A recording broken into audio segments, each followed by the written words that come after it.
आज मैं एक बहुत ही विशेष जगह पर हूँ। ये जगह आप ऐसे कह सकते हैं कि एक बहुत घने शहर के बीच में एक जंगल है, या एक बहुत घना जंगल एक शहर के साथ बसा है, या कुछ शहरों के बीच में बसा है, और ये यहाँ की एक लाइफलाइन तैयार करता है। हम आपको ये जानकारी या ये फिल्म जो दिखाने जा रहे हैं वो इसलिए क्योंकि हिंदुस्तान की जो राजधानी दिल्ली है और एनसीआर का इलाका है, ये दुनिया के सबसे प्रदूषित इलाकों में है, और इसको इतना प्रदूषित बनाने में इंसानी हाथ काफ़ी हद तक रहा है। और उसकी एक वजह यह है कि हमने सबसे समृद्ध और सबसे पुरानी जो अरावली की पहाड़ियां हैं उन्हें बर्बाद किया है।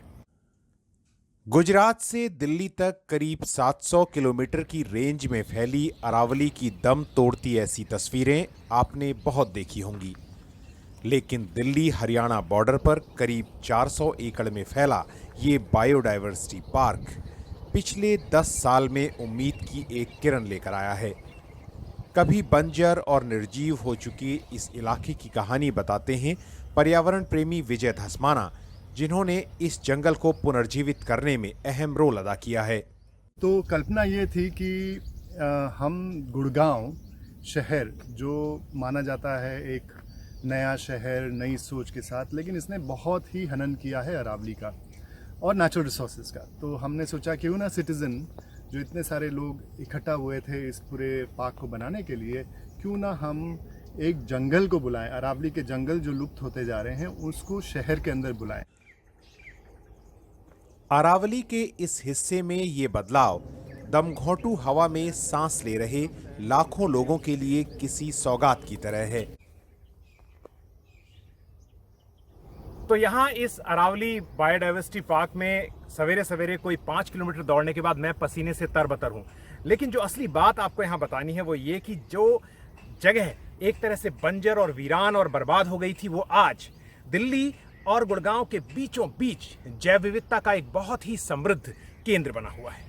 बेल देख रहे हैं आप, ये खूबसूरत सा जो फूल आप देख रहे हैं, इसका नाम है कार्डियोस्पर्मम हेलिकाकाबम, और ट्रेडिशनल मेडिसिन में काफ़ी उपयोगी है ये प्लांट। देखिए कितने सुंदर पत्ते हैं और फूल भी कितना डेलिकेट है। लेकिन इसकी खास बात जो है वो ये इसके पॉड्स में है, इसके सीड्स में है। ये देखिए सीड्स इसके जो हैं, आप देखिए मैंने अभी अभी निकाले हैं। हर सीड पे एक हार्ट है बना हुआ। तो इसका जो नाम है, जो साइंटिफिक नाम है कार्डियोस्पर्मम, वो इस सीड की वजह से आता है, कार्डियो हार्ट स्पर्मम बीज। अब यहाँ पे वनस्पति के वजह से पक्षी जानवर ये बहुत प्रोटेक्टेड फील करते हैं और इंसेक्ट लाइफ बहुत बढ़ गई है।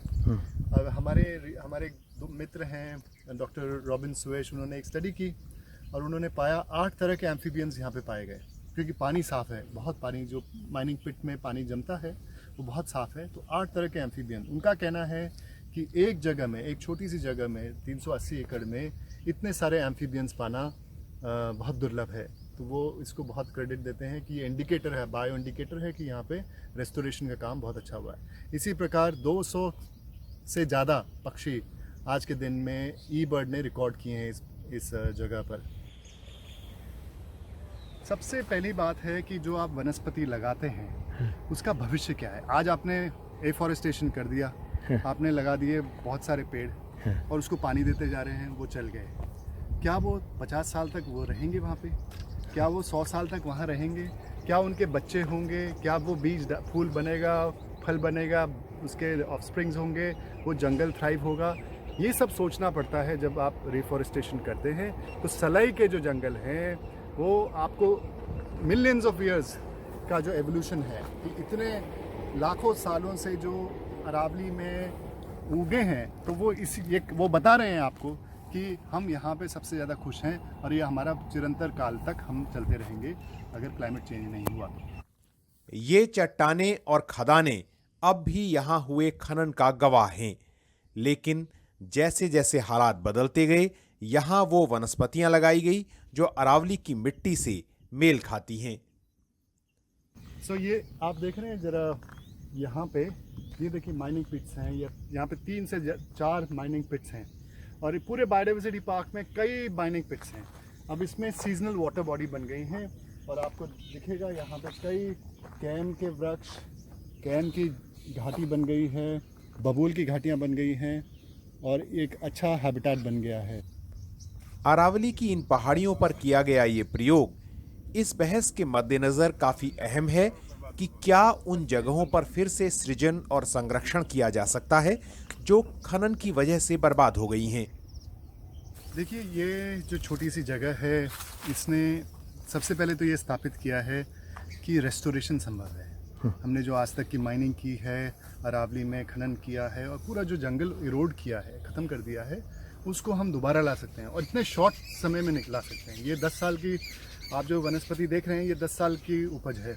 अब इसमें होता क्या है, इसमें क्या करता है यहाँ पे, ये जो जितने वृक्ष हैं ये हमें ऑक्सीजन प्रदान कर रहे हैं सबसे पहले, और ये ऑक्सीजन के साथ साथ हमें ये भी सिंक का काम कर रहे हैं, पोल्यूशन सिंक का काम कर रहे हैं, मॉइस्चर रिजीम को कंट्रोल कर रहे हैं, ये आपके रेनफॉल को, अंडरग्राउंड वाटर को रिचार्ज कर रहे हैं। अरावली का पोटेंशियल है 20 लाख लीटर पर हेक्टेयर, इतना पानी आप ज़मीन के अंदर डाल सकते हैं। But pollution point of view से बहुत इंपॉर्टेंट है कि जंगल जो हैं वो सिंक का काम करते हैं, आपका पोल्यूशन सिंक का काम करते हैं। जितना एयर में डस्ट है उसको वो सेटल करते हैं, प्लस वो रेनफॉल को प्रमोट करते हैं, बढ़ाते हैं, बढ़ावा देते हैं। और रही बात, ऑक्सीजन को ऐड करते हैं। आई मीन, आप क्वालिटेटिवली डिफरेंस देख सकते हैं। आप जब रोड पे होते हैं और आप अंदर आते हैं तो एक सांस लेने में और सांस को फील करने में जो मज़ा आता है वो अंदर इस जंगल में अच्छा लगता है। दिल्ली एनसीआर में वायु प्रदूषण की चुनौती इतनी विकराल है कि ऐसी इकलौती कंजर्वेशन साइट शायद पूरी समस्या से नहीं टकरा सकती।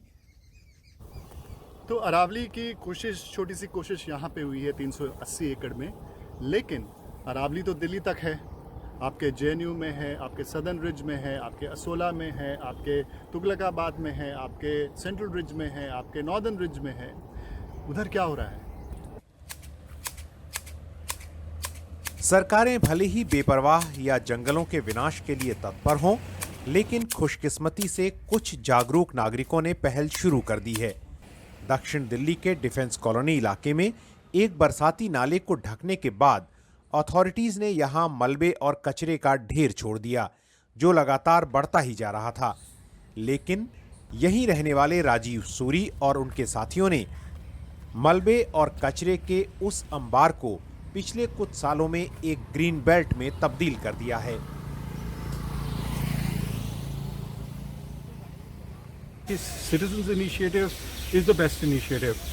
और हम लोग लग गए भी, अपने अपने ट्रक हम लोग ने हायर किए, मलबा हटाए। फिर उसके बाद यहाँ के जो काउंसलर थे, एमसीडी के काउंसलर अभिषेक दत्त, उन्होंने भी कुछ हम लोग को मदद की, ट्रक्स वगैरह लगा के मलबा हटाया। परंतु इतना मलबा था, हम लोग को 3 साल लग गए। रिपीटेडली ये मलबा ईच टाइम हम लोग केयर करते थे और उभर के आ जाती थी। फिर हम लोग ने ट्रक मट्टी के खरीद के, जो कंस्ट्रक्शन यहाँ पे हो रही है, उनके जो ड्राइवर्स थे उनको बोला भैया आप बाहर ले जाने के बजाय हमें यहीं पे डाल दीजिए। और हम लोग ने फ्रेश मट्टी डाला एंड प्लांटेशन साथ के साथ हम लोग ने चालू कर दी। अब वो जो नन्हे प्लांट्स थे उनको देखभाल करना बहुत ज़रूरी था, बिकॉज वो इतनी एडवर्स कंडीशंस में उनको सर्वाइव करना वाज वेरी डिफिकल्ट। और ग्रेजुअली हम लोग ने उसको जो सर्वाइवल हुआ और हर एक साल इनफिलिंग करके और बढ़ा के हम लोग ने एक ये मिनी फॉरेस्ट बना दिया।